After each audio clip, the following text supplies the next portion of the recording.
Welcome back. It's 5:51. Time for your morning news now. A Chippewa County man charged with first-degree intentional homicide, arson of a building without the owner's consent, mutilating a corpse, and felony bail jumping was sentenced to life in prison yesterday. 59-year-old Scott Vanagan pleaded guilty by no contest to the first-degree homicide charge. The other charges were dropped. After 35 years in prison, he'll be eligible for extended supervision. He must also pay close to $150,000 in restitution to the victim's family. He's currently in custody at Green Bay Correctional. School will continue as normal today in West Salem after reports of gunfire near the schools yesterday. The superintendent says staff got to work early yesterday morning and heard what they thought were gunshots just off campus. They called police and secured the buildings. He says there were no other reports of gunshots and police ruled no danger to the public after their investigation. La Crosse City officials are opening the emergency warming shelter from 8 this morning till noon. That shelter is near the intersection of 3rd and La Crosse Street. It's not an overnight shelter. We've got more details on what's offered and some overnight options for residents on our digital platforms. The Stevens Point candidate for Congress has picked up a key La Crosse endorsement. Assemblyman Steve Doyle is supporting Assemblywoman Katrina Shanklin's bid for Wisconsin's 3rd District. Doyle sits next to Shanklin in Madison's assembly.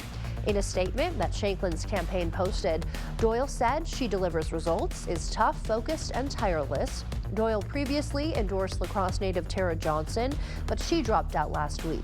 Shanklin is running against Eau Claire's Rebecca Cook and Eric Wilson for the Democratic nomination to face Derek Van Orden. Licensed Wisconsinites could concealed carry a gun into a church on private school grounds. That's if a new Republican bill makes it through Madison. Current law doesn't ban guns in places of worship, but they are banned on school grounds.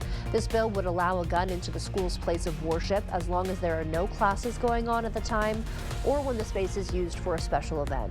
The bill's sponsors say it fixes a gap in the state's concealed carry law.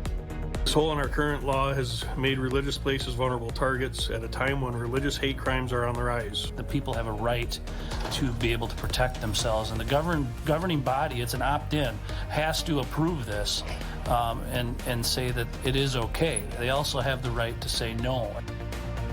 Republicans tried a similar bill last session. It was vetoed by the governor, who said it won't improve public safety and could only further endanger our kids.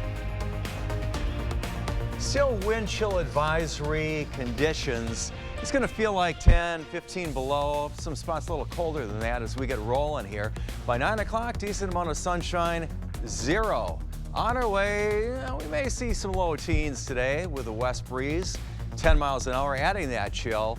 Here is where we're headed. All right, some Arctic air. Another mass is going to drop in briefly, but then we'll rebound quickly and head to some better temperatures, Alexandra. Yeah, 38 is going to feel amazing, almost like spring. I was thinking about that, and I'll be talking about how awesome it is, and I'll realize, like, well, it's still 38. Right, you're still just a few degrees above freezing, huh? It's still January. Right, but it is going to feel great, so we are looking Yes. forward to that.